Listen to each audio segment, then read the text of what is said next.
I have two really bone-chilling and scary horror movies for you to watch. Now, why do I have this Yeti paw on my hand? Well, it's a special occasion. These are two great horror movies, and I'm excited to tell you about them. Hello, all my fellow gamers and horror film fans. I'm Mike C, and welcome into the Chrono Cabin.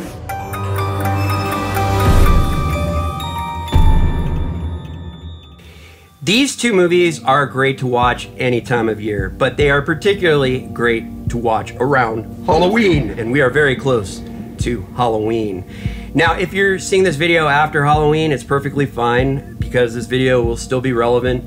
If you're in the mood for a good scare, these two movies won't disappoint. But hey, subscribe to my channel and ring that bell for notifications whenever I release content so you don't miss videos like this before very important days like Halloween, which is a wonderful time of year. Now, these two movies are guaranteed to really give you a good scare. The first one is The Autopsy of Jane Doe. This movie actually came out in 2016. I never really heard much about this movie, to be honest with you. I did not see this movie until 2019. I was just searching for some horror movies to watch and stream, and I came across The Autopsy of Jane Doe. It just looked intriguing, and I just chose to watch it. I didn't watch the trailer. I went into this movie with no expectations, and boy, was I surprised. This is one of those movies that is just a hidden gem when it comes to horror movies. It is unique. It's kind of a refreshing take on the horror genre, and it honestly became the best horror movie for me that I saw in 2019. So even though this movie has an older date on it, don't let that bother you. Just, if you haven't seen this movie, give it a shot. You are really going to enjoy this movie. Most of the movie just takes place within this autopsy room where a father and son, who are both coroners, are doing an autopsy on a mysterious Jane Doe that the local sheriff brought in because they're trying to figure out what happened to this woman. They don't even know who this woman is. And this is really something that kept me interested in this movie, was the fact that I was really genuinely interested what happened to this woman, because as they kept performing the autopsy, things kept getting weirder and creepier and stranger. And I found myself really wondering, like, who is this woman? What is this all about? And let me tell you, the acting in this movie is superb. The majority of this movie is really just the two coroners, the father and the son. The son is played by Emil Hirsch, and the father is played by Brian Cox. Now, interestingly enough, Martin Sheen was originally cast as the main coroner, the father in this movie, and he turned it down for some reason, and then they gave the part to Brian Cox. Now, would have been interesting with Martin Sheen, but I do think that Brian Cox knocked this out of the park. Brian Cox is a very well-known Shakespearean actor, and there is no problems with the acting in this movie. Both Emil and Brian, wonderful, wonderful actors, and they carry the hell out of this movie. I mean, part of the creepiness stems from their reaction and just the realism in their characters. This movie really gets under my skin. It's directed by Andre Øvredal. I'm sorry if I'm mispronouncing his name, but he also directed Troll Hunter, which I thought was a great movie too. This is a very different movie than Troll Hunter, trust me, but talented director. And I also have to mention the actress who actually plays Jane Doe. And yes, they use a real person in this to play Jane Doe, and that's an enormously hard part to play because, I mean, she had to just be enormously still during this movie, and her name is Olwen Kelly, so props to her for doing a great job there.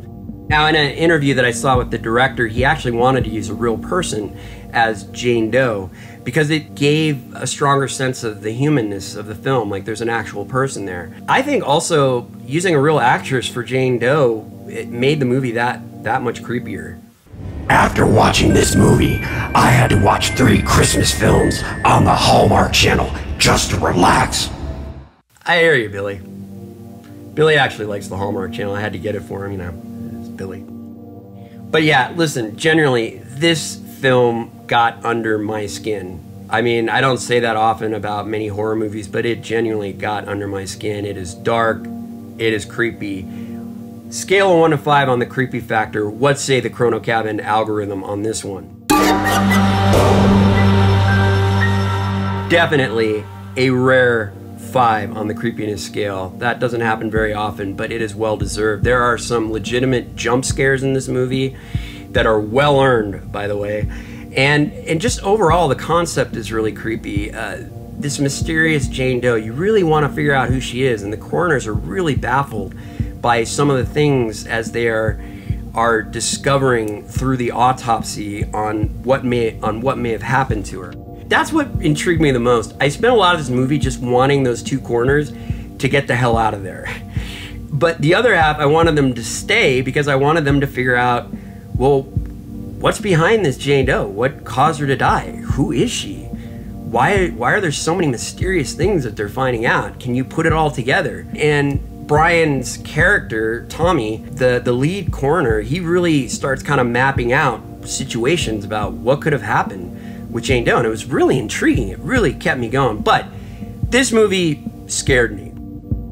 Genuinely.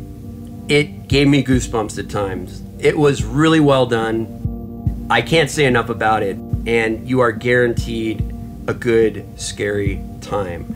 Now, this movie's jumped around a little bit. I originally saw it on Netflix, but you can currently see it on Shudder.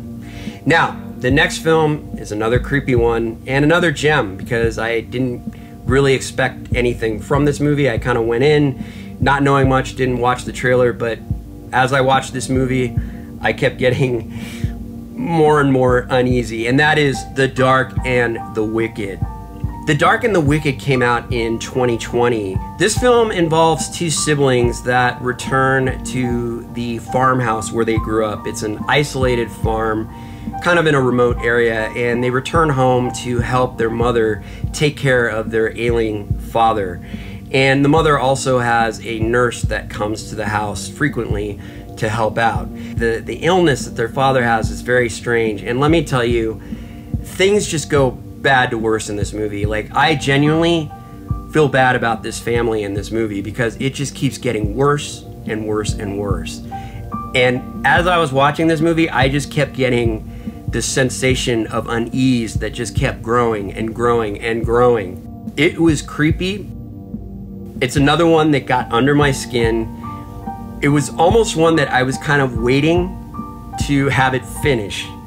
And let me tell you something, there's some hard scenes in this. You're gonna feel bad about the family members. And overall, this one got to me. Now, another thing that I really liked about this movie was just the realism from the actors. Again, this is another great cast that really sells this supernatural movie. You know, when you get a movie with good actors and actresses, they can really sell a horror movie, and they really reacted as probably normal people would react in this bizarre and unusual situation that they find themselves in. It stars Marin Ireland, who has been described as one of the great drama queens of the New York stage.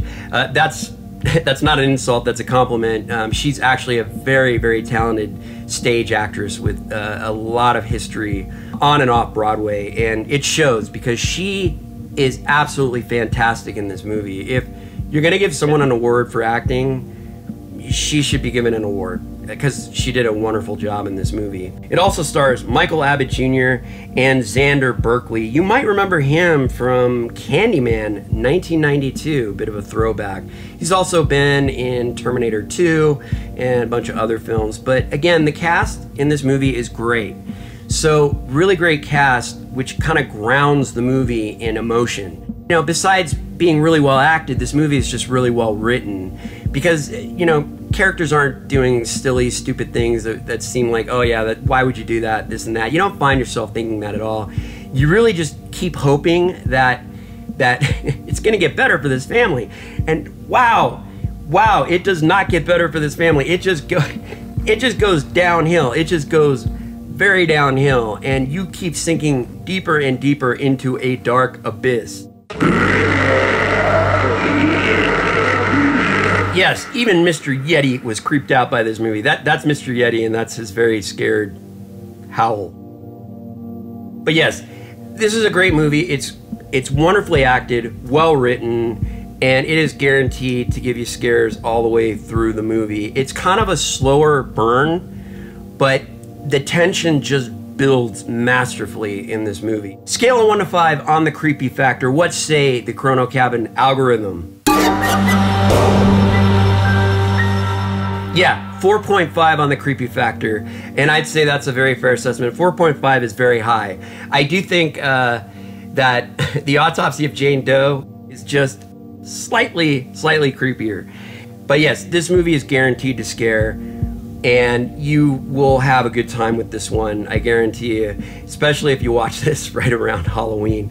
Now, if you do want to see this movie, this is a Shudder exclusive, so it is on Shudder. Now, one thing I gotta say about both of these movies also is that they just look great. They are shot really well. So production value-wise, acting value-wise, music, everything, they all hit a perfect 10, in my opinion. So that about wraps it up for me here at the Chrono Cabin for this episode, everyone. If you like my channel, please subscribe. If you like this video, give it a thumbs up. Make sure to ring that bell for future notifications whenever I release new videos. Make sure you check out some of the other videos on my channel as well, because I've talked about some other great horror movies to watch, particularly this time of year, and I've also talked about some great video games that you can play if you want to kind of get into that creepy Halloween spirit. As always, everyone, keep playing those video games, keep watching those horror films, and I will see you soon.